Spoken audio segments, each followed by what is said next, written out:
Ο κύριος Πίτερ Οικονομίδης είναι ιδρυτής της εταιρείας Felix BNI. Έχει συνεργαστεί με κορυφαίες εταιρείες της παγκόσμιας αγοράς όπως η Apple, η Audi, η Campari, η Coca-Cola, Pepsi, Citibank, Gillette, Heineken, Levi's, Nestlé και Unilever, καθώς και με το Ελληνικό Υπουργείο Τουρισμού και είναι ιδιαίτερα γνωστός για το Rebranding Greece.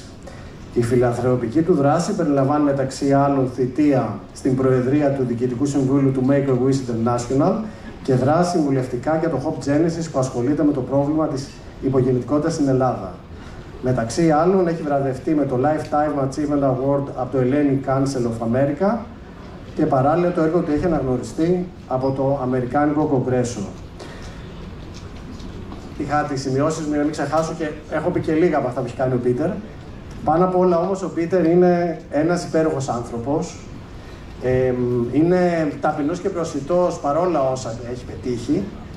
Και όταν το ρωτήσαμε, του είπαμε, Πίτερ, κάνουμε μια ημερίδα επαγγελματικού προσανατολισμού και θέλουμε να εμπνεύσουμε τους μαθητές μας για να κυνηγήσουν τα όνειρά τους.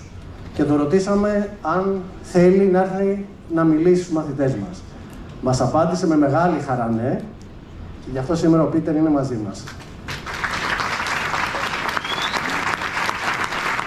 Ευχαριστώ πάρα πολύ, Πάνο.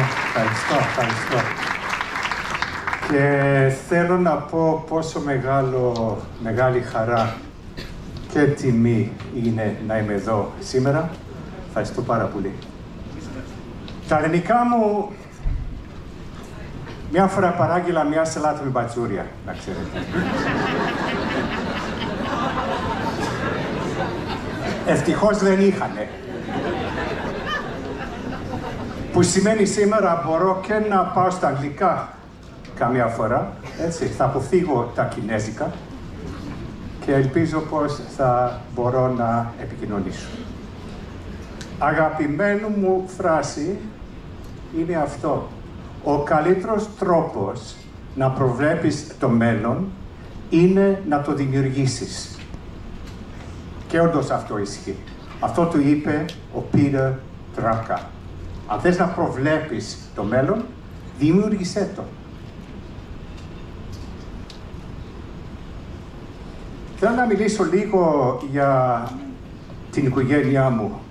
Αυτός ο τύπος εκεί στο κέντρο λέγεται Πέτρος Χριστέλη. Δίπλα του είναι η γυναίκα του Πανωρέα, η γιαγιά και παππού. Από τον Πέτρο πήρα το όνομά μου. Ήταν από Ήμβρο και το 1922 φύγανε από εκεί αναγκαστικά και χωρίς να ξέρουν τι θα τους περίμενε από την άλλη πλευρά, μπήκαν σε ένα καράβι και πήγαν στη Νότια Αφρική.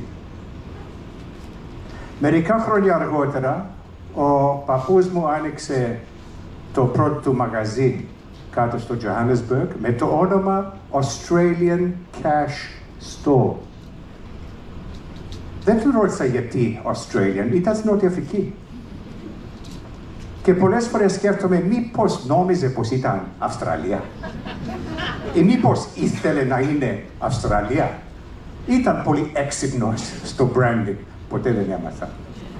Αυτό το κοριτσάκι μπροστά είναι η Άννα, η μητέρα μου.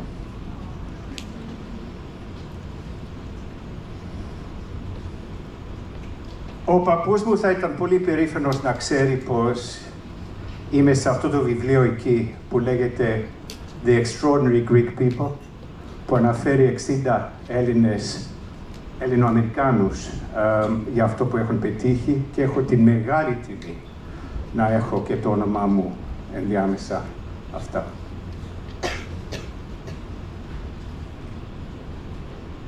Πήγα πανεπιστήμιο στο Cape Town, πάρα πολύ όμορφη πόλη. Ήμουν πολύ μικρός, ξεκίνησα όταν ήμουν 15 χρονών και σπούδασα οικονομικά και business. Ομολογώ, δεν είναι αυτό που ήθελα. Εγώ ήθελα να είμαι αρχιτέκτονας. Σαν μικρό παιδί μόνο αυτό ήθελα. Αλλά ο μπαμπάς μου ήταν ένας πολύ καλός επιχειρηματίας. Είχε χτίσει μια πολύ μεγάλη επιχείρηση στην Νότια Αφρική και το όνειρό του ήταν εγώ να είμαι διαδοχός του. Και σπούδασα business economics κτλ. στο Cape Town. Μόλις τέλειωσα, κατάλαβα κάτι. Είχα ένα όνειρο και μόνο στο κεφάλι μου. Ήθελα να είμαι ένας μεγάλος τέλεχος στο Madison Avenue στη Νέα Υόρκη, το επίκεντρο της διαφήμισης παγκοσμίως. Και είχα μια κουβέντα με τον πατέρα μου μια μέρα και λέω, «Μπαμπά, δεν θέλω να δουλεύω μαζί σου». Μου λέει, «Τι θέλεις να κάνεις?» Λέω, «Θέλω να είμαι μεγάλος τέλεχος στο Madison Avenue».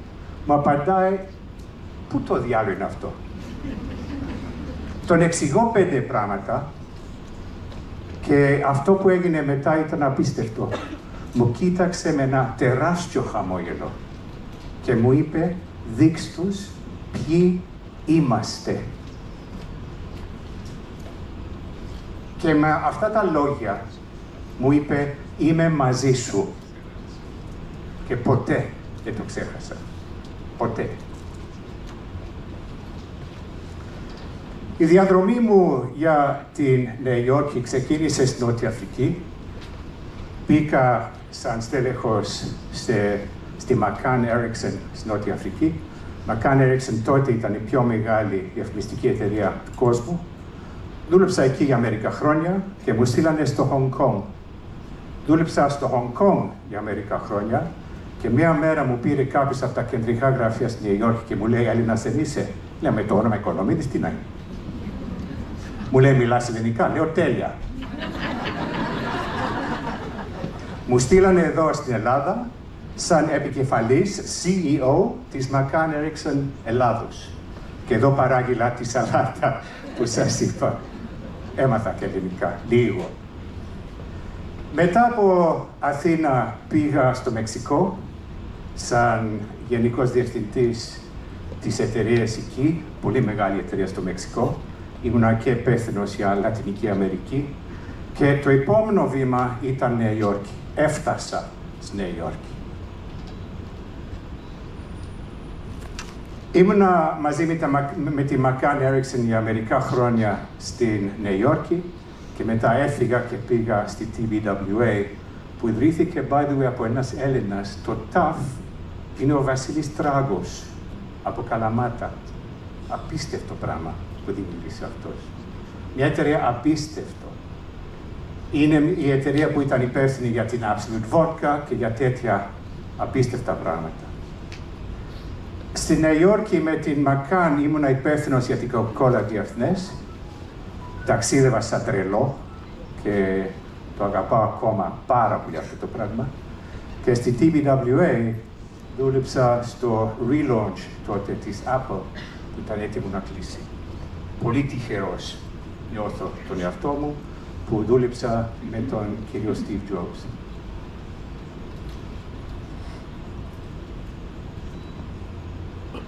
Αλλά αυτό είχα στο μυαλό μου. Η Ελλάδα. Λάτρεψα την Ελλάδα στα χρόνια που ήμουν εδώ και ακόμα το λατρεύω. Και αυτό είναι από μια καμπάνια που έκανα αρκετά χρόνια αργότερα, Greece chosen by the gods. Και λέει, the gods could have chosen any place on earth. They chose Greece.